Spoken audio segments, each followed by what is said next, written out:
Stop with your hollering like you meant to find out animals. There we go. We'll bring on our first act, the wonderful, the incredible Charlie Barnes. Hello, good evening. How are you doing? Before I get into my act, the management has instructed me to inform you, ladies and gentlemen, that there will be a bucket passed around later this evening.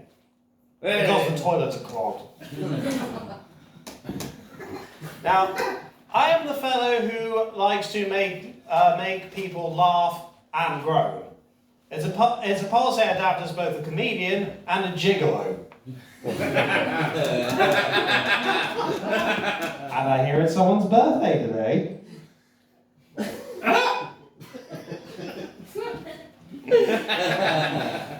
Now, we got any couples in? Yeah.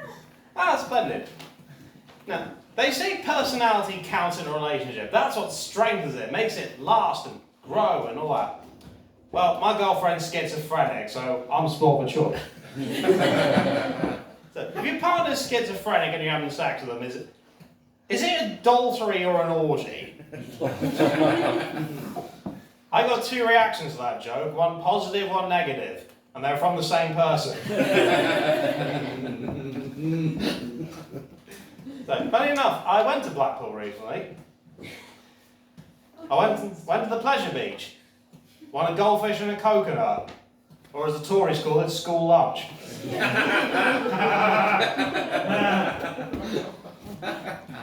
Took a trip to Dublin. I was walking through the town centre, a building blew up right next to me. There was fire, debris everywhere, people running about. I asked the locals, oh my God, is this the IRA? Oh, don't worry, Paul. It's just a gender reveal party. Yeah. My last job was quite short-lived. I was Ezra Miller's publicist.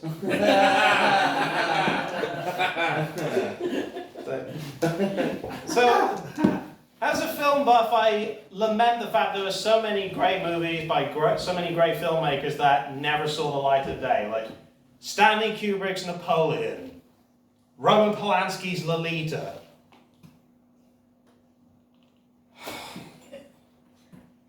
Look it up.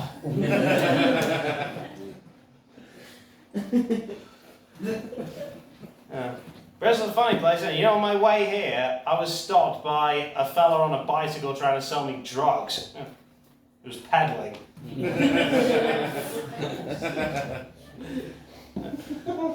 So, went on a date fairly recently. It went alright until she started trying to chat me up about communism.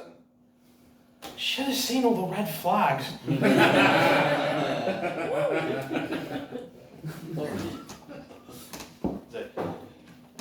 So recently, the weirdest gig I ever did, that was at a nudist colony. I gotta tell you, I haven't seen so many twats in one room since I was tuned into Question Time. Yeah. If you're gonna do comedy in a nudist place, I gotta make sure it's warm, because I don't mean to say it was cold, but by the end of it, my dick looked like a fucking icicle. There was also a naked ventriloquist. Rubbish. I can see her lips move.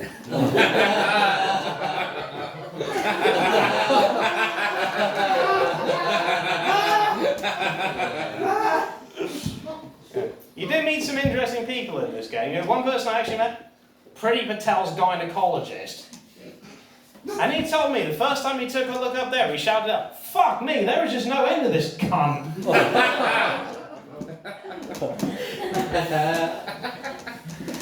I tell you what I'd like to see. Imagine Priti Patel and Diane Abbott going on Countdown. Imagine those two on the numbers game. God blimey.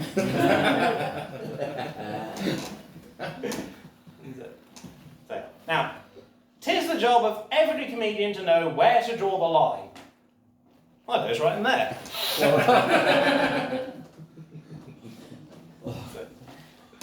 Did you know that Jesus liked to play football? He and his disciples, they formed a team, and being the Son of Man, who was ever so humble, he always played in goal. Yeah, Jesus saves.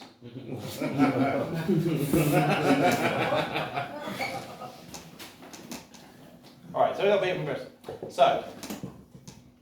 So what do you lot think about the changing from the Colston Hall to the Bristol Beacon?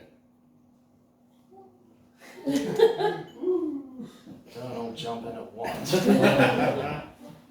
Yeah, because out of all the arguments, we want to change because it's associated with a terrible person, awful man who's a criminal, did terrible crimes, yada yada yada. Yeah, I got 2 words for you, pal. Savile Row.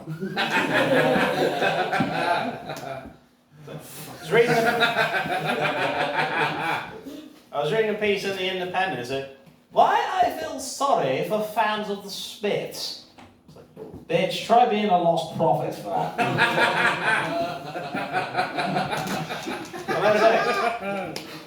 When I say great front man, terrible babysitter.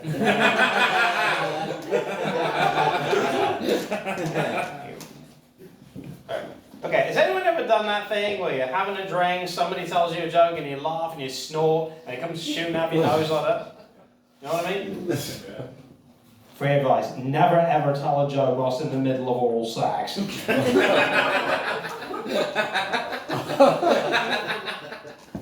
that's how I met your mother.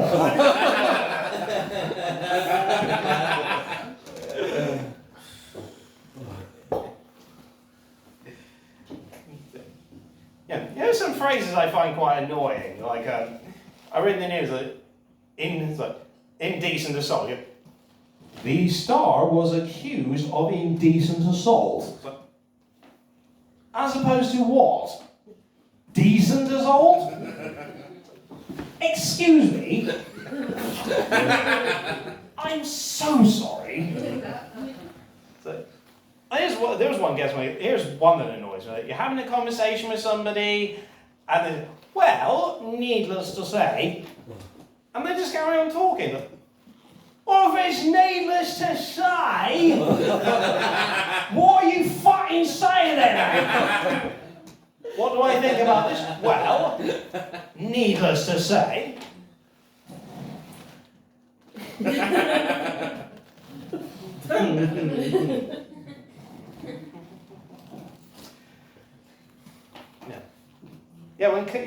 There are some couple phrases I find quite annoying. Like, oh, we're seeing each other.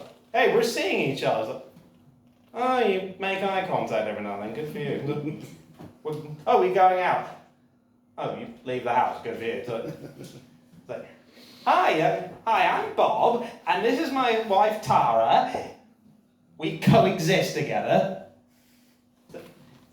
Oh, this is the girl I was telling you about. This is the girl I consume oxygen with. Hey, Stevie Wonder, how's the girl? York.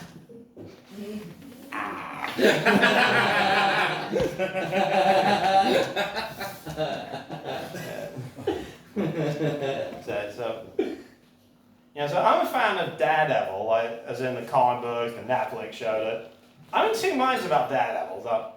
Now, on the one hand, I can buy a blind man can overcome his disability by developing superhuman reflexes, senses, agilities, fighting skills and shit. But a lawyer becoming a superhero? Well, that's just silly.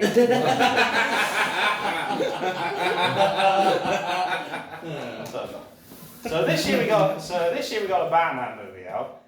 I remember Batman v Superman came out. I remember the trailers. There was that great bit. Batman calls Superman out to fight. Tell me, do you bleed? You will. Oh, bloody hell! It's a good job he didn't say that to Wonder Woman.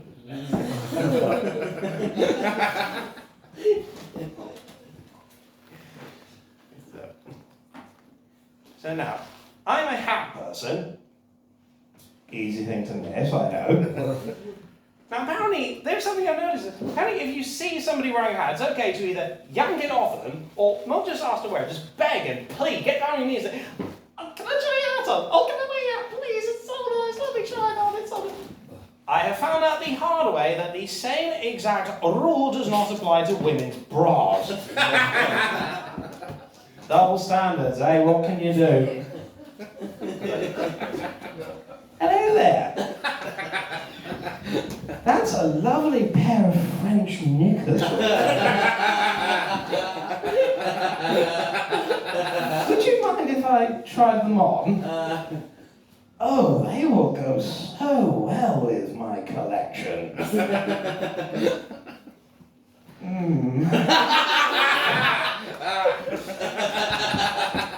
I don't care that they haven't been washed. So we've got a few people in glasses.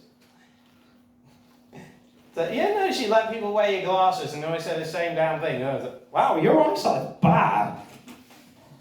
Wow, nothing gets past you, does it? Hey, honestly, do you sit in people's wheelchairs? Wow, you ain't going anywhere fast, are you? Now, I would like to make a confession. I have Asperger's syndrome. Now, half of you are thinking, oh, no shit. Now, the other half are thinking, well, what the hell does that mean? Well, it means that my mind works differently than most people. It means I see the world in a different light. Or that could mean I have really shitty eyesight. There was a time when I saw the whole world in black and white. Coincidentally, that's when I stopped wearing contact lenses. Led me to some awkward situations, like I once tried to buy a pair of crocodile shoes. They gave me Crocs. There was one time, I remember a time at school, I had a teacher tell me, and this pretty much set up my life to be a comedian. He said, nobody likes a comedian. Yeah, you ever heard that? Nobody likes a comedian. Because as we all know, geography teachers get all the pussy.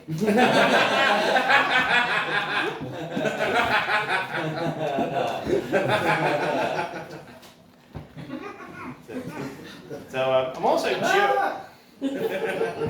I'm also Jewish. Wow, Jewish and autistic. That's a winning combination.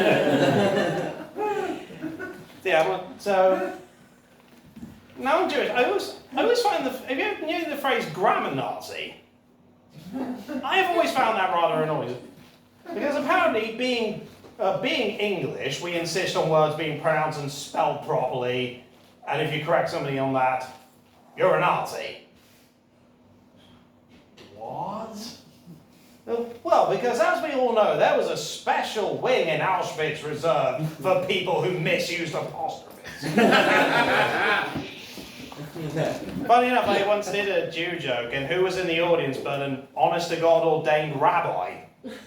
And he really tuned into me. He says, I was perpetuating stereotypes about the Jewish people, and I talked with this fellow. He said, wow, being in the company of this great man.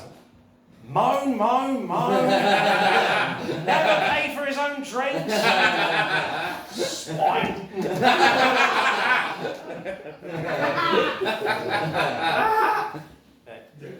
I have one of those old Jewish mothers, so she doesn't like me doing the Jew joke, so we've agreed to a compromise. I'm saving them all up for the next Labour conference. Did you know that in some parts of the world there are people who are so dedicated to social causes they actually set themselves on fire? Hey, there's a strategy for Piers Corbyn. Yeah, my mum always told me that there's no such thing as a free lunch. And that's why her soup kitchen closed. My dad always used to tell me that the worst thing you can do to an enemy is just ignore them. I now understand why he was kicked out of the army. He used to tell me that everyone's beautiful on the inside. A fella who never had a colonoscopy in his life. He said, behind every successful man there is a woman, especially if you're into S&M. I got mugged on the train station up here. 100 quid for an open return ticket to London. Fuck off.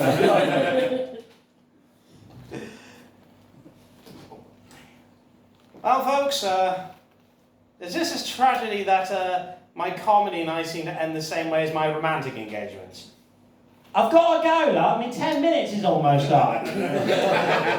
So I want to leave you with some great words of wisdom I was given. People who live in glass houses should change estate agents. Thank you. You have been marvellous. Keep doing it.